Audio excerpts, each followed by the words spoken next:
Hello mga madam, it's me again, your madam na walang pera.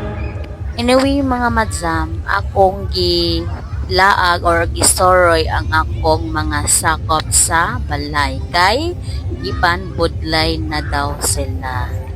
Kanina video ha kay super late na kaayo kay atong bulang paninang May before magfesta ang amuang lungsod. Kay lagi ang akong mga FB friends, ilang mga mighty og post, ing ani man mga padula diri sa amuang lungsod.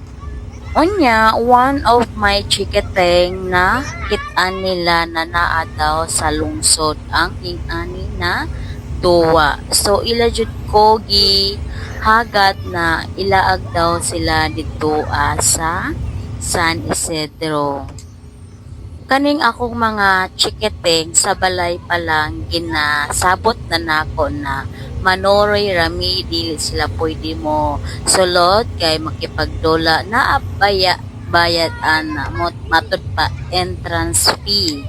Unya kay ang ilang mga tubag oo mi dili mi maglantaw rami mi. Unya kay wala jud matuman ang ilang mga saad sa akoa.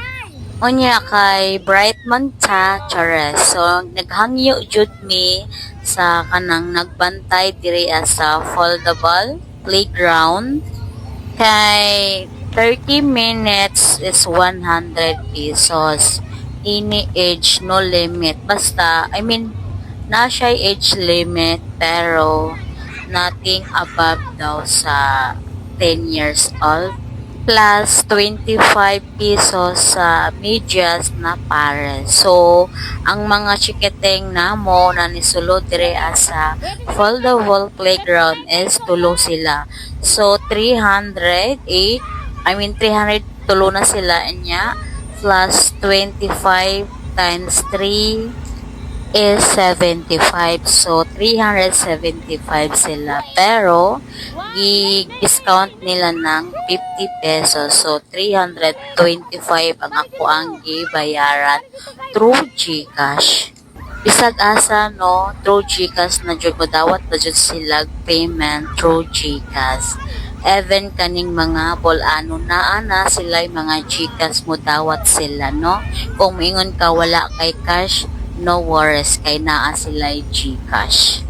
Kaning lagi dili ko hilig magdala ng cash kay wala man jud ko'y cash. Charas bitaw namang ko'y cash pero para na siya sa pangasolina or unsa maplatan ba inga na ba kanang murag kailangan nimo siya magdala ng kwarta in case ra ba dinira matud mi sa foldable playground pero daghan kaayo sila mga padula diri sa mga bulanon. Bulanon ang tawag namo kaning mga gina-display diri at murag perya ba siya pero ang tawag namo is bulanon. Ano no bulanon murag mga baro-baro man basta mo na nakita jud na ako na nag-enjoy ang mga chiketeng namo, no? Yes, super enjoy sila, no? Bahala jud bulingit sila sa ilang mga pawis but still dili jud kabayran ang ilang kalipay.